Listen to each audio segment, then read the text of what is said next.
You're listening to the 4-Phase Cycle podcast with your hosts, Dr. Alex and Megan of Zesty Ginger. If you're looking to naturally balance hormones and learn how to work with your body instead of against it, you've definitely come to the right place. As a duo of an integrative MD and a functional diagnostic nutrition practitioner and best friends, we use the 4 phases of the female cycle in combination with functional lab work and mindset practices to transform the lives of the women we work with. We also have a whole lot of fun along the way. If you're new around here, it's best to start with season 1 before jumping around and plan to roll up your sleeves. Showing up for ourselves and enjoying our lives is what good health is all about. Just a quick reminder though, this information is not intended to diagnose, manage, or treat disease. Always consult with your doctor before making changes.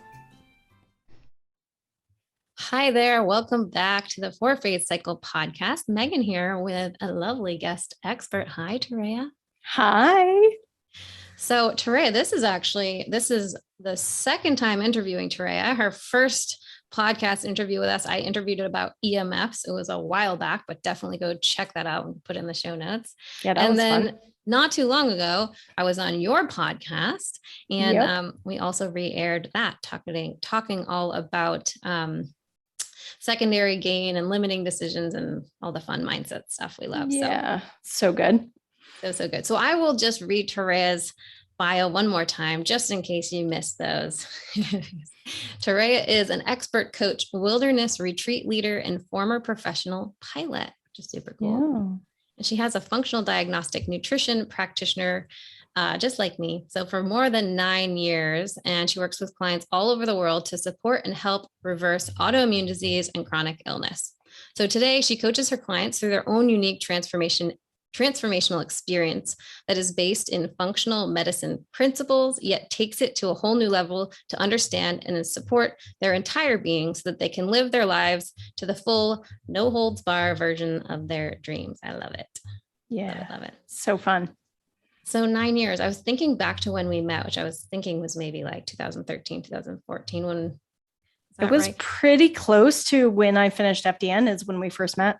Really early in our FDN journey. So very early on. We have been swapping notes since way back, nerdy notes. Lots of nerdy notes. The body and physiology. And you know what's fun about that is it's really been fun for me to watch the shift, which is not just happening with Toréa and I, but with many practitioners. So Toréa, in my belief, is she's like an encyclopedia of health knowledge. She's the one I call for the complex stuff. You know, she knows the world of Lyme disease and mold and autoimmunity. And she really knows the intricacies of the body, biochemistry, master at functional labs, nutrient deficiencies, hormones, like all that goes into that.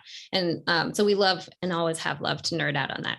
And I have found that she and I have both found that there's often something else and something more holding people back. So when you get to that breakthrough point where you know all this stuff and you're doing all the things and people are doing all the protocols, and I think she and I both went through this personally, all the right labs. It seems that many of us are turning to something else. Like we're going a bit deeper and we're like, what else? And in a way, almost just coming back to basics. So one of the things that Toréa, I loved that you said that you're doing is turning to the natural world as a healing palette. And I just love that. And I'm excited to get into what that means today. So thank you for being here. I'm super excited. Thank you so much for having me. Yeah. Okay, we're going to get into that topic and how Toréa works that in with her clients and how she's going to be offering in-person retreats around this and all the different things. But first, I did want to just share and have us talk about something that happened in a recent training. So many of you have heard Dr. Alex and I did our first ever in-person practitioner certification training in Dallas. And it was 7 long in-person days with all sorts of stuff. And Toréa was there. She was one of the amazing practitioners who was willing to come to the first one and be with us through this process. And we ended up with some of the most amazing, we had doctors, we had naturopaths, we had nutritionists, we had many FDNs, we had coaches, and all people are looking for, often they're coming looking for tools for their clients. And then many found they ended up with pretty big personal breakthroughs. So I would say that happened to you with the personal breakthrough. Yes. Yeah. On a number of accounts, but yes, it was more than I expected for sure. Cool. So it's such a cool story. So I wanted to talk about just a couple of the physical things that you saw shift after that week. Yeah. And the first one was really the Reynaud. So will you, for one, tell people what that even is if they don't know, and then just kind of share where you were, what you were doing, and then how it shifted? Sure. So Raynon Syndrome is something that happens with the blood vessels in the hands and the feet. And so what will happen either through cold exposure, or in my case, it was after cold exposure and then getting warm again, was when the blood vessels will inappropriately constrict, so much so that there is no blood flow to the extremities. So anybody who's watching on video, you can see what I'm doing with my hand, but basically the very base of my fingers here, the blood vessels would constrict so much that there would be no blood flow and numbness, and it was complete like cadaver hands. And that used to come up a lot through cold exposure, vibration. Like I do a lot of cycling and riding. And so holding the hands on the handlebars, that kind of vibration will do it. Squeezing the hands sometimes will do it. But me specifically, being in cold and then going back into a warm environment where our hands are supposed to they're not supposed to constrict, they're supposed to dilate to keep your extremities warm. What would happen is mine would actually constrict when I was getting warm, and then it would happen after the cold. So I got really confused, but definitely knew cold was a trigger. And so I would avoid getting into cold situations or, being too cold, because I didn't want cadaver hands for a number of hours. And you had done a bunch of different things to work on this, right? I had done a lot of, I would say, coping mechanism type stuff, right? So every time I would go outside, I'd make sure that I have either hand warmers or gloves or whatever. I would avoid certain scenarios. So there were a lot of like coping mechanism stuff, but there was never like any practitioner that I would talk to about Raynaud's. Nobody really understood, like, is this associated with autoimmunity? Is it an actual autoimmune condition itself? Like, is it a disease? Or, hey, do you know of any cure of any kind? And everybody's answer was no, it's just the way things are. And yes, it has something to do with autoimmunity. And that's all we know. Like, that's kind of where I had gotten with it. I didn't really get very far. Right. And then I know, you went home, and then what happened? I know you tested. So here's what was really fascinating. So probably about a month leading up to the training that I did with you and Alex, I had started getting into cold exposure or cold plunge, right? So intentionally getting into icy water. And one of the things that I would do as a coping mechanism is just keep my hands and feet out of the ice water so that I could have the experience of the cold plunge. And it would happen almost every single time. Right. So that started to happen. It started to happen even more before I went to the training with you guys. And then what ended up happening at the end of the training was really, really fascinating. I stopped expecting the cold fingers to happen. So, it's like I had become so obsessed with, oh my gosh, this is going to happen. I got to prepare and make sure that it doesn't happen. And all of those things, I stopped kind of expecting it to happen. And through the work that we did, it's actually changed the neural pathway for how these blood vessels are constricting. And since then, I did come across an article where an army doctor, actually in the 80s, declared that they came up with a cure for this. And what he used was operant conditioning. And so operant conditioning, for people who don't know what operant conditioning is, that's the Pavlov's dog, right? So you feed the dog a steak, ring a bell, dog salivates, right? Ring a bell, feed steak, salivates. Ring the bell, no steak, salivate. That's operant conditioning. All that is neural pathway training, right? That's just training neural pathways. And so it was really fascinating that the work that we did in your training was enough neural pathway rebuilding of a new neural pathway, right? Not having that fear of, oh my gosh, this is going to happen all the time. It doesn't happen anymore. And I'm still doing cold plunges all the time. So it's been a really interesting experience. If it does happen, it's like micro happening, not cadaver hands, like fingertip, right? So it's a completely different biological experience. And that kind of blew my mind because we didn't do any like specific supplements or protocols at the training or anything like that. So yeah, it was awesome. Well, honestly, I like 100% believe in all the subconscious reprogramming, and this kind of stuff still blows me away every time because it can be so fast. And I think when you step into an environment like that, you're there 7 days and you're fully in it. So you're safe, meaning your subconscious is like, oh, I don't have to like go back to my house, my family after an hour on Zoom. I can like really get into it. Many of us don't allow ourselves, we don't do that very often where we're Right. actually separate. So, so cool how many changes can happen in a 7-day period when it's like you're fully stepping out. Yeah. And then the other really cool one was, tell me how you used to feel about snakes. Oh, Paint us yeah. a picture. Yeah. Okay. So Megan had asked me before the training, like, do you have any phobias, like true phobias? I was like, yeah, I have this thing with snakes. And I used to say that snakes were the only animal that I couldn't like get along with or something. And I had for as long as I could remember, like my earliest memories, I would have a fear of snakes. And it didn't matter. Like I could do all the logical reasoning. It's a garter snake. It's not poisonous. It's not going to attack you. Like all of these things. And every time I would see a snake, from little girl to adult version of me, would induce involuntary screaming, like top of the lung screaming, like I'm being murdered, screaming. And I couldn't stop it. I couldn't control it. I even tried to do exposure therapy with snakes. Really? Yep. That didn't do it. Like it was like a full-on scream fest every single time. Thankfully, not a lot of people are around when you typically see a snake, but yes, that would be my response. So that's what it was before the training. Yep. Okay. So then, tell us what happened. And if I remember correctly, you only did one exercise on snakes specifically. Yeah, we did one exercise on phobias, and I decided to bring my phobia to this exercise.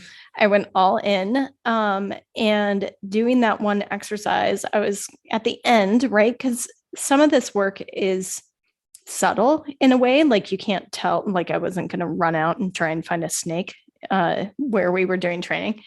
But I got the opportunity, I think the weekend after I got home, I think is when it happened. I was out mountain biking with some friends and we came across a snake. And for the first time, I didn't go run up and touch it, although I think I might have been able to. For the first time, I was able to view said snake, not start screaming. And in fact, I noticed my heart rate didn't even accelerate.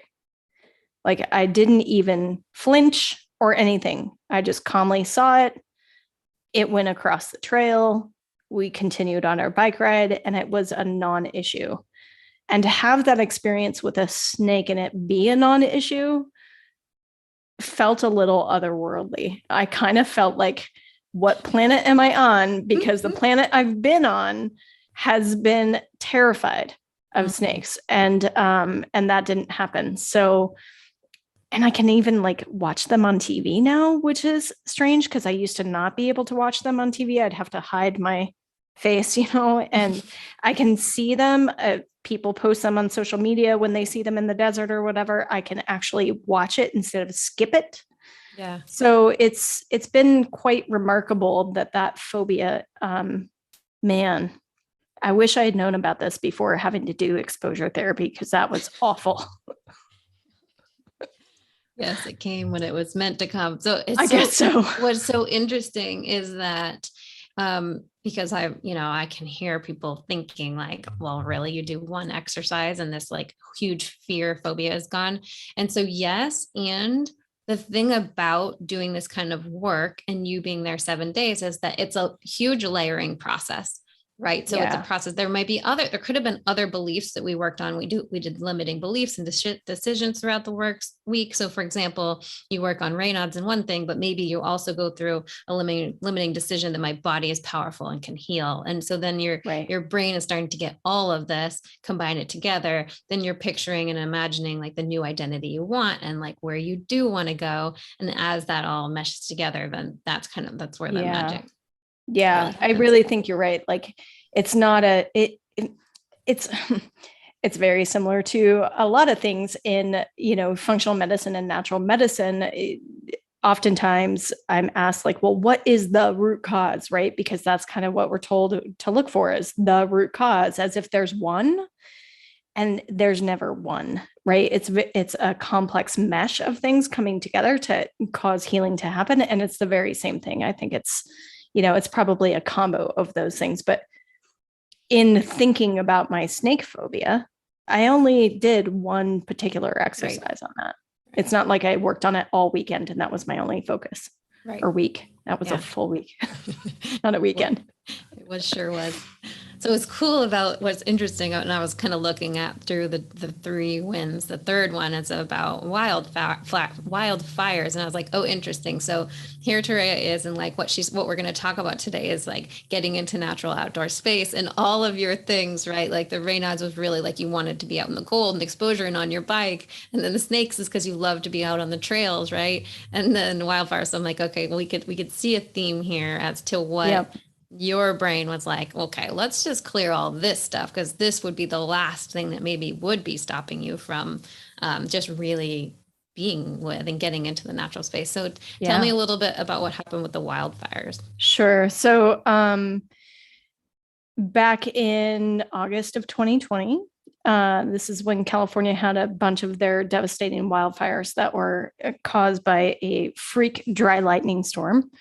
That was the most beautiful phenomenon I've ever seen, by the way, that lightning storm. But right behind our house in California is a whole open space state park, lots of forested land, and that area caught on fire. And so our wildfire complex was called the CZU Wildfire Complex. And we got evacuation orders that were extremely urgent, and they were at 10:30 at night. They were unexpected. So we had been on warning for probably a day. But something had happened with the winds. They shifted direction. They were super strong and they were pushing the fire at an alarming rate. And we got extremely urgent evacuation orders in the middle of the night. And so we had to evacuate. And that whole experience of evacuating in the middle of the night kicked up some kind of fear of me burning alive in the middle of the night or something. Like it just kicked up a really interesting fear.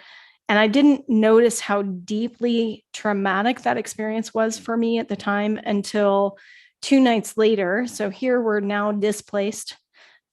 We found a campground in way northern California because, of course, there were no hotels or anything. This is in the middle of like lockdown, right? So there's not a lot of places for evacuees to go.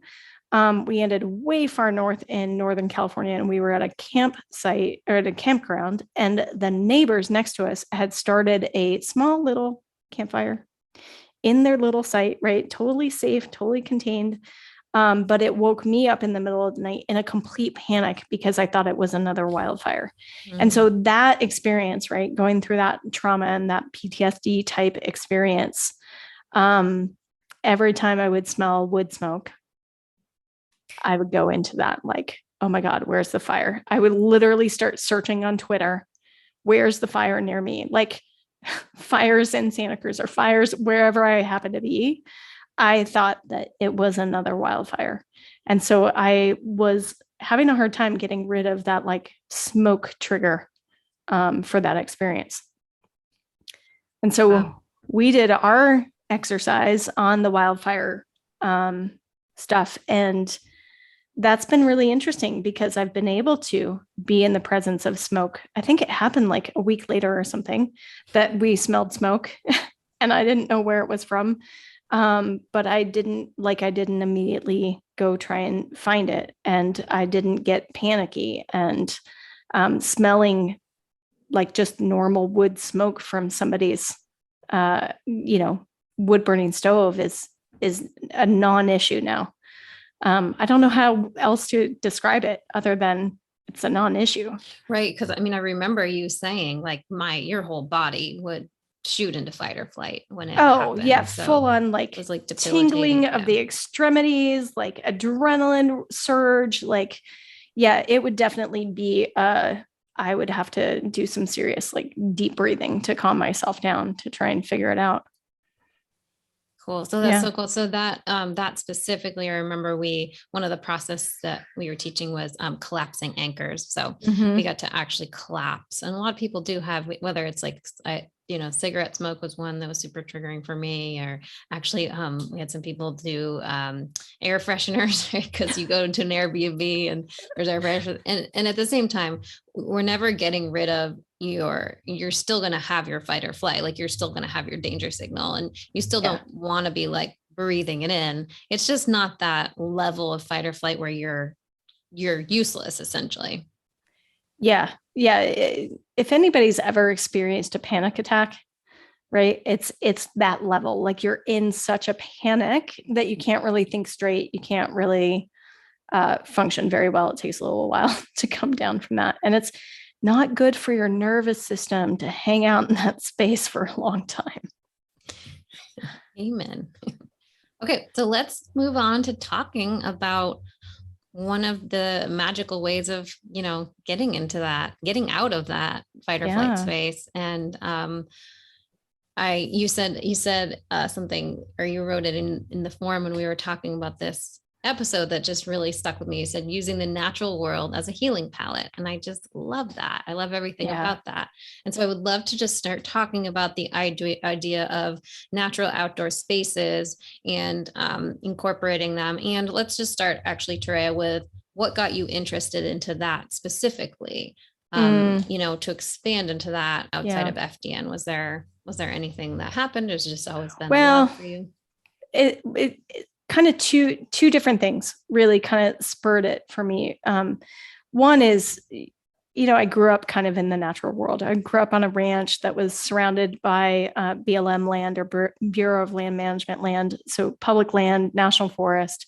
So I've always kind of had that as like the natural way of me being. So I would have categorized myself as an outdoorsy person, right? So there's part of it was, it's just the thing that I love. It's being outside and being in nature. So that was one. But number two, what really got me to, collide both worlds, the functional medicine and the natural world in this way, was I remembered about a book that I had read as a child, Heidi. I don't know if you read that book, but there's a story about Heidi.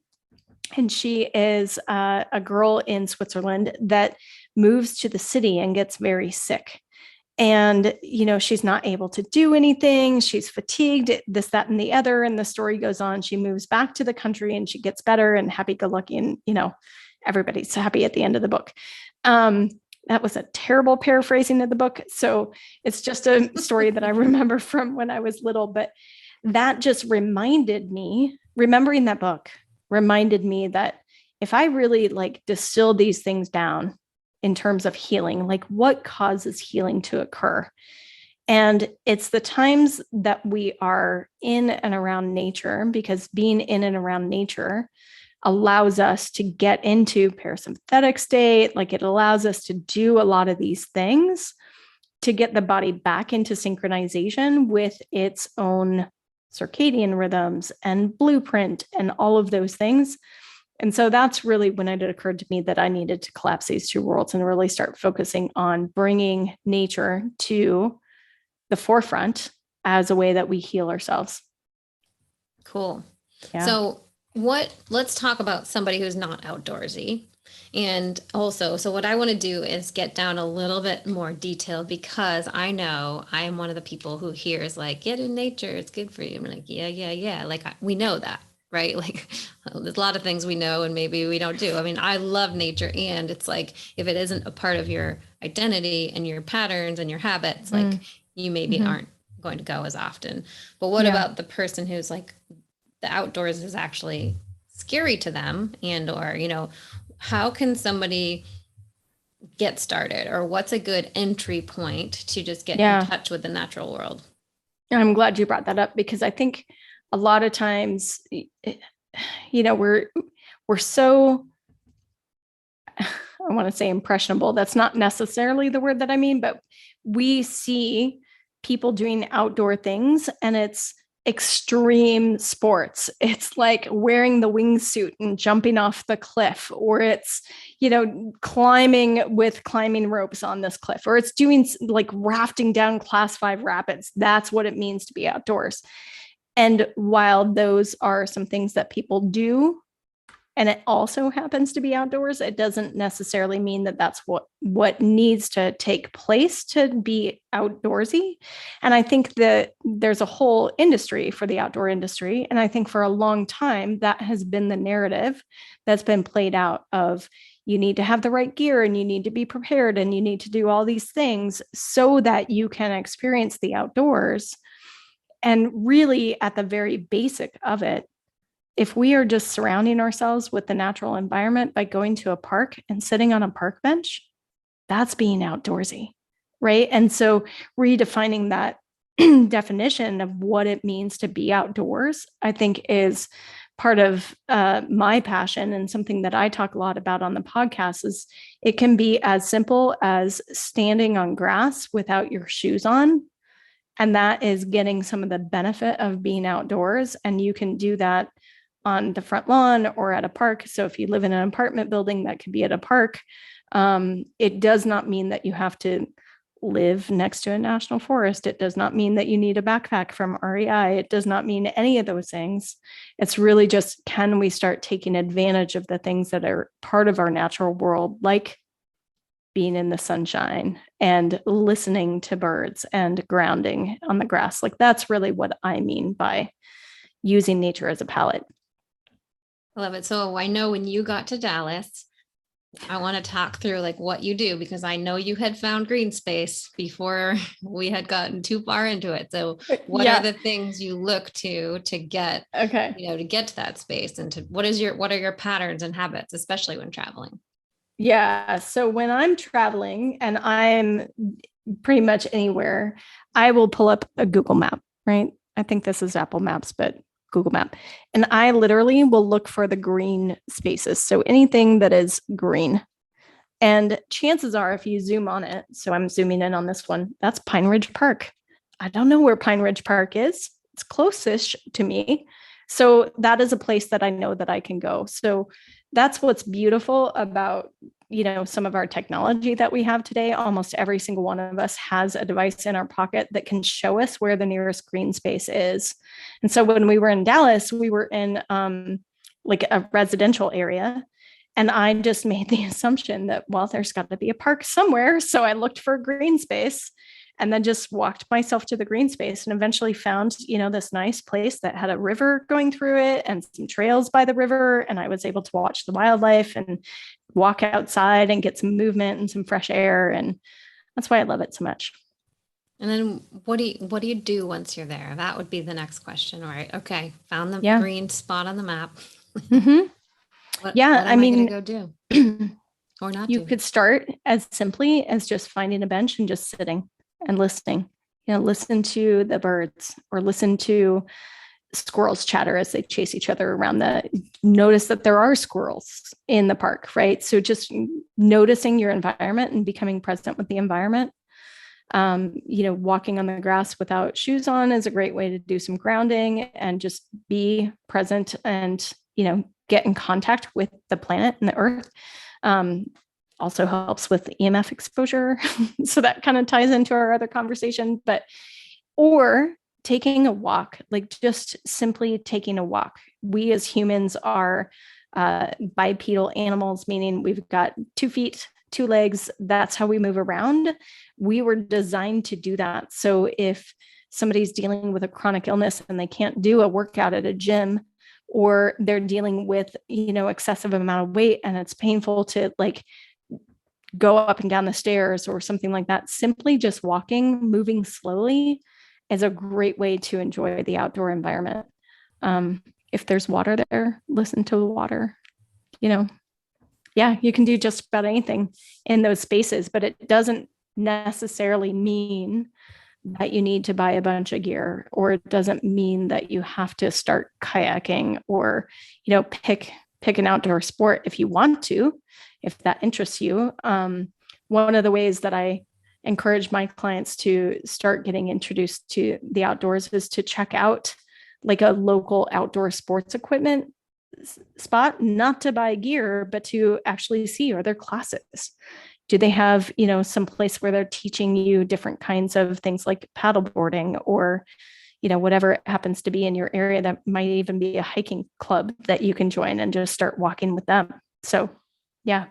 That's a really great point, because I think often what will stop a lot of people or stop me from doing certain things is that you'll say things, and words are important, as we know, like, well, I'm not a surfer, I'm not a paddleboarder, right? And what does that mean? Because really, you aren't one until you do it. Like the difference, like you literally are one, and all you have to do is get on it. So the other people who got on it, they didn't know what they're doing first either, right? At some point, there's going to be a learning curve, and you do it enough times and you fail enough times and you get feedback enough times that now you are.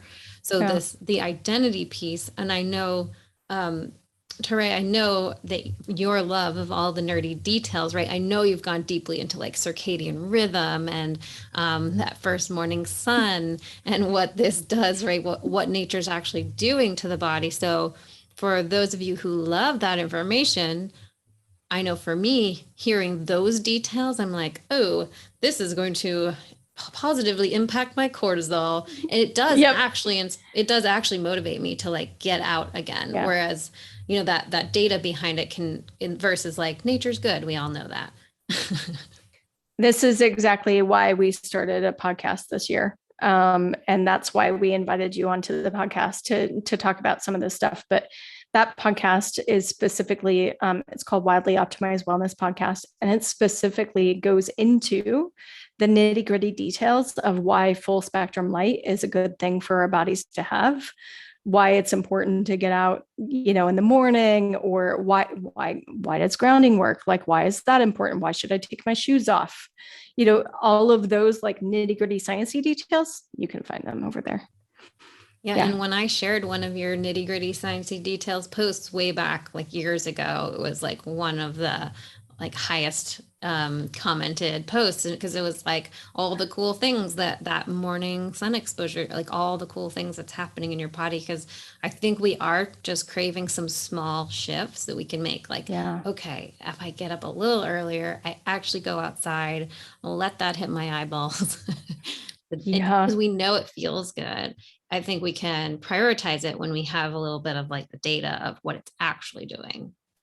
Yeah, I think it really helped me too, to solidify that, because, I've lived around natural spaces as much as I can in my life. And there are times where, I've lived in a coastal environment, but never visited the beach, right? And it isn't until I start to remind myself that, oh, hey, there's an aspect to listening to the waves that soothes our nervous system and shifts it into parasympathetic, and getting some sunlight can increase your vitamin D synthesis in the skin cells. Like, wouldn't it be a good thing to go to the beach then? And then you can double dip and have both of those things happen. And I think, learning those kinds of details can help somebody make that decision of, oh, if I do this, I'm going to get the benefit of X, Y, and Z. And it's actually kind of easy to do. So it's free. Mm-hmm. Yeah. And I know, so we bought a cottage in New Hampshire. We're going to be at for 2 months this summer. Very excited about. Wait. And just being there, because there's really like cell service is pretty much non-existent. Like there's trees everywhere. I just feel different. Like immediately feel different, and I love it. And I'm not doing anything different. I'm just in a different place with a lot of nature and a lot less towers. Yeah, it feels very different to be in a natural environment, especially like 24/7 like that. Like if you can get your body out into those locations. This is why people become so outdoorsy, right? And start to do things like plan to hike the entire Appalachian Trail or the entire Pacific Crest Trail, because being in those types of situations allows us to recalibrate our body for one, but also our mental state too, by taking that time. I mean, that's what inspired me to do retreats and stuff like that, because I wanted to give people that immersive experience. Yeah, let's talk more about the retreats and stuff. So how do you make this kind of shift and new identity and new habits? How do you make that more accessible and more sexy? And how are you introducing people to that? Yeah. So this year we're doing our first wilderness reset retreat. And it's a 4-day experience where they get to be in a natural environment. And I have to clarify, this is not Bear Grylls survival mode, right? So you're not being sent out into the wilderness with just a hatchet. That's not what this is. But really intentionally putting somebody into a state where they can hear the river next to the cabin at night, right? And we are doing activities based off of the sun cycles. So when the sun goes down, right, is when we're going to start changing the way that we're doing certain activities while we're on this retreat. But giving somebody the space and duration of a few days in nature is really important, because then all of these things start to happen without them really needing to do anything different except for to experience nature. But yeah, so setting it up as a 4-day experience, but then also building skills, right? And getting to learn like, okay, I think I can be self-sufficient and build my own fire. So sure, we're going to do some wilderness skills too, but also it's a time to tap into like some of the work that we did at your training, right? So that we can change the neurological pathways so that when they go home, they get to focus in on the new identity of the person that they want to become. And it becomes a lot easier because they've been in a situation where for the past 4 days, they've been activating their parasympathetic nervous system a lot. So that's kind of the idea behind the retreats. So I am very excited about that, because I will be there with you. And so if anybody has a little phobia popping up, spiders, snakes, fears, any fears of things coming up, the cool thing is we will be in a safe space we're going to do that work alongside nature. So this is a super powerful duo, because like Toréa said, getting into the parasympathetic and actually trusting that your body is safe to heal itself, to do its natural thing, allows that to be fast. It's fast and it lasts. Yep. I love it. Okay. Tell us a little bit more. So I know you also have another program coming up in August. So tell everybody how they can find you, how they can get on that list and what's going on. Sure, absolutely. So August 1st is we're launching the August cohort of the Deep Transformation Program. So it's a 12-week program that basically walks somebody through a lot of this type of transformation work that you and I have been talking about in terms of identity and beliefs and, building new neurological pathways. And the thing that's really beautiful about this is that they could do that work on whatever protocol that they're on, working on whatever they're working on already, and it amplifies what they're working on already. Or if this is their first foray into natural healing and they haven't done testing yet, then they have an option to do some of the functional medicine stuff as well. But I'm really excited because I've been doing a couple different renditions of this program as pilots over the last couple of years. And I think it's finally honing into something that is super quick and super effective. And everybody who's gone through it is just amazed with the kinds of transformations they're having and we're only a couple weeks into the current cohort. So it's actually been really, really beautiful to watch. And I'm super excited about that. So yes, if somebody wants to work with myself and my team directly, that is coming up, and they can get on the wait list, and we'll make sure that that gets into the show notes. Beautiful. Thank you so much for being here, Toréa. You're so welcome. So make sure to go find her on all the places. We'll put her Instagram. It's just Toréa Rodriguez, or is there a Toréa Rodriguez dash is in the there? one. Nope. One word? It's all shoved together, one word. Okay. The trick is you got to know how to spell it. We will put We'll that put it in the show notes. The website, all the things, all the places. Yep. Perfect. As always, we do really appreciate when you all share with your friends. Anybody who you can think of right now who would benefit from this, go ahead and take a screenshot and text them this podcast. Share this on your Instagram story. Leave us a review. Go check out the Wildly Optimized Wellness podcast with Toréa if you want all the nerdy details. Also, my episode's on there. So all the things. We're so happy to have you here. It helps us a ton when you share, when you like, when you comment. That stuff is actually real to us and to the people who take their time to research this stuff for years and then break it down into a way that it is easy to understand. So we hope you got something awesome out of this, and we'd love to hear about it. Thanks for coming out to hang with us on the podcast. It is our goal to transform the way women are treated in healthcare. And we need your help. We need your help to get the word out. We have a lofty goal of 1 million downloads. And we know that as this podcast grows, we're going to be able to reach more women, get more amazing speakers for you, and bring the most cutting edge information. If you found these podclasses helpful, please take a moment to text 5 women you know the link to the series. We appreciate your help so much. Can't wait to see you next time.